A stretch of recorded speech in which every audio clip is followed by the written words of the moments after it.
विद्यार्थी मित्रांनो नमस्कार. मी डॉक्टर भारत यलगडाख, सहाय्यक प्राध्यापक, department of geography, KRT art, BH commerce आणि M science, popularly known as KTHM college. विद्यार्थी मित्रांनो, सर्वप्रथम आजच्या तासिकेमध्ये मी तुमचे सरचे स्वागत करीत आहेत. आपण GG 220 B geography of Maharashtra म्हणजेच महाराष्ट्राचा भूगोल हा जो स्पेशलचा पेपर आहे, यामध्ये टॉपिक बघतोय आपण टुरिझम म्हणजेच पर्यटन. त्यामध्ये टॉपिक बघतोय growth and development of tourism in Maharashtra म्हणजेच महाराष्ट्रातील वाढ आणि विकास पर्यटनाचा. याविषयी माहिती बघत असताना आपण मागील तासिकेला बघितलं की वेगवेगळ्या प्रकारच्या असणाऱ्या महाराष्ट्रामध्ये असणाऱ्या वेगवेगळ्या प्रकारच्या ग्रोथ अँड डेव्हलपमेंटसाठी कोणत्या प्रकारचे धोरण राबवण्यात आलं आहे. ते 2000च्या जे पर्यटन विषयक धोरण आहे त्या धोरणामध्ये असणाऱ्या वेगवेगळ्या प्रकारच्या पायाभूत सुविधा कशा निर्माण करता येतील, वेगवेगळ्या प्रकारचे कोणते उद्दिष्ट त्या ठिकाणी साध्य करावायचे याविषयी आपण मागील तासिकेला बघितलं. विद्यार्थी मित्रांनो, ह्याच विषयी माहिती बघत असताना आज आपण बघणार आहोत की पर्यटन विषयक धोरण सांगत असताना त्यांनी काही पर्यावरण विषयक धोरण सुद्धा सांगितले आणि त्याची काय उद्दिष्ट होती, त्याची काय वेगवेगळ्या प्रकारची ध्येय काय आहे तेही आपल्याला आजच्या तासिकेला बघणार आहोत. तर चला बघूया. विद्यार्थी मित्रांनो, सांगत असताना सर्वप्रथम आपण पहिल्यांदा बघूया की या टॉपिक विषयी कुठपर्यंत आपण आलो आहोत. महाराष्ट्रातील पर्यटनाची वाढ आणि विकास या टॉपिकमध्ये आपण महाराष्ट्राचे शासनाचे पर्यटन विषयक धोरण, त्याचबरोबर महाराष्ट्राचे शासनाचे पर्यावरण विषयक धोरण आणि महाराष्ट्र पर्यटन विषयक धोरणातील शासनाच्या 2016ची ठळक वैशिष्ट्ये, त्यानंतर महाराष्ट्राची पर्यटन क्षमता असेल, महाराष्ट्रातील पर्यटनाची प्रमुख आकर्षणे असतील, महाराष्ट्रातील पर्यटन स्थळाच्या श्रेणी किंवा वर्गीकरण असेल, कृषी पर्यटन असेल, कृषी पर्यटनाची सुरुवात असेल, कृषी पर्यटनाची आवश्यकता, कृषी पर्यटनासमोरील आव्हाने, कृषी पर्यटनातील कृती, कृषी पर्यटनात घ्यावयाची काळजी आणि कृषी पर्यटनाचे फायदे.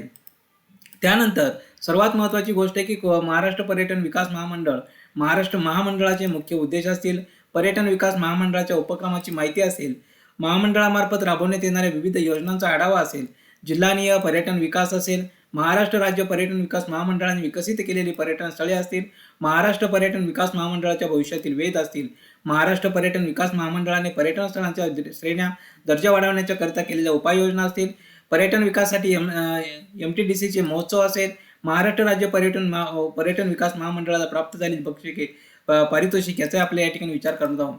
विद्यार्थी मित्रांनो, महाराष्ट्र शासनाचे पर्यटन विषयक धोरण 2016 याचा आपण मागोवा घेत असताना महाराष्ट्राच्या पर्यटन विषयक धोरणावर राष्ट्रीय पर्यटन धोरणाचा प्रभाव असलेला आपल्याला दिसून येईल.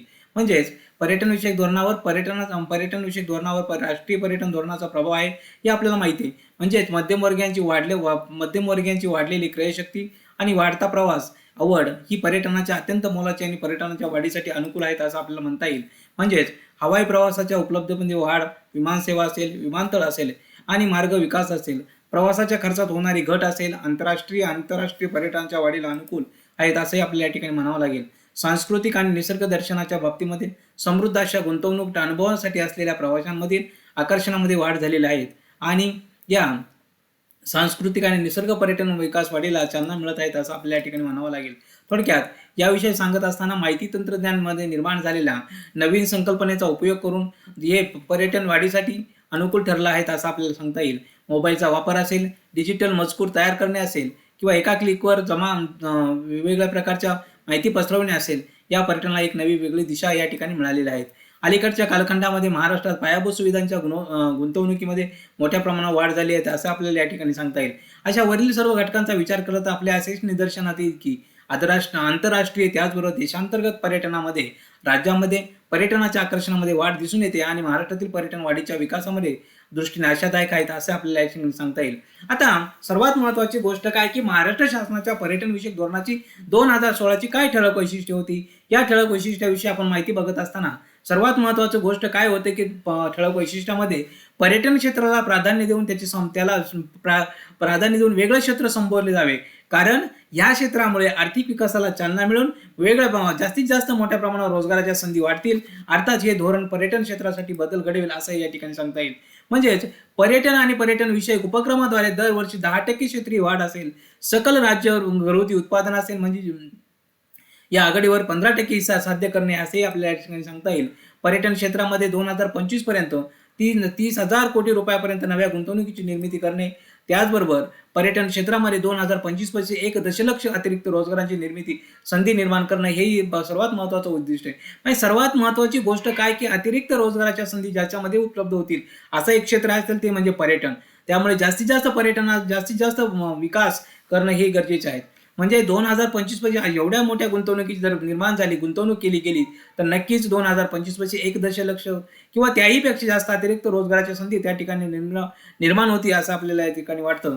म्हणजेच असं सांगत असताना उद्योग असेल, ऊर्जा असेल, कामगार विभागाच्या सामूहिक प्रोत्साहन योजना असेल, 2000 म्हणजे पॅकेज स्कीम ऑफ इन्व्हेस्टिंग 2013 किंवा त्यानंतरच्या सुधारणा यांच्या राज्य असेल, अशा वेगवेगळ्या प्रकारची ठळक वैशिष्ट्ये आपल्याला सांगता येतील. अशा ठळक वैशिष्ट्यांच्या आधारेच आपण या ठिकाणी सांगू शकतो की महाराष्ट्राच्या पर्यटनविषयक धोरणाची वैशिष्ट्ये म्हणजे जास्तीत जास्त प्रकारचं काय वैशिष्ट्य आहे. सर्वात महत्त्वाची गोष्ट आहे की त्याचा जास्तीत जास्त एक प्राधान्य असं क्षेत्र त्या ठिकाणी म्हणजे थोडक्यात एक वेगळं क्षेत्र निर्माण असेल. या विकासाला चालना मिळाल्यानंतर जास्तीत जास्त रोजगाराच्या संधी त्या ठिकाणी उपलब्ध होतील.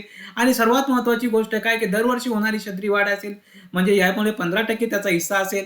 सर्वात महत्त्वाची गोष्ट जास्तीत जास्त मोठ्या प्रमाणात गुंतवणूक केल्यामुळे जास्तीत जास्त त्या ठिकाणी प्रोत्साहन मिळेल आणि त्यातून रोजगाराच्या संधी नक्कीच निर्माण होतील आणि जास्तीत जास्त मोठ्या प्रमाणावर रोजगार या ठिकाणी निर्माण होईल.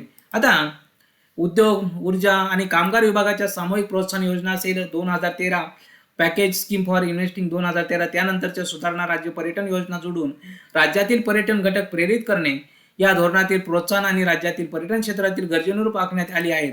आता महत्त्वाचे धोरणात्मक प्रगतीशील उपक्रम निश्चित केले जातील आणि त्या विशिष्ट प्रगतीशील उपक्रमासाठी विशेष स्वरूपाचे प्रोत्साहन देण्यात येतील. पर्यटनाच्या मूलभूत सुविधांचे विशेषतः PPP मॉडेलच्या स्वरूपातील पायाभूत घटक बळकट करणे, अशा प्रकारे ह्या वेगवेगळ्या प्रकारच्या असणाऱ्या या धोरणाचे वैशिष्ट्ये आपल्याला या ठिकाणी सांगितले आहेत. अशा प्रकारे विद्यार्थी मित्रांनो, आज आपण पर्यटनविषयक वेगवेगळ्या प्रकारची धोरणे काय आहेत, ती कशा प्रकारे 2025 पर्यंत पूर्ण करतील याविषयी माहिती बघितली. विद्यार्थी मित्रांनो, आजच्या तासिकेविषयी कोणाच्या मनात काही शंका, प्रश्न निर्माण झाले असतील, या ठिकाणी माझा मेल ID दिले, यावरती आपण मेल करू शकता. विद्यार्थी मित्रांनो, अशाच प्रकारे पुढील नवीन टॉपिक घेऊन पुन्हा पुढील तासिकेला पुन्हा भेटूया. तोपर्यंत good day. Okay, bye bye.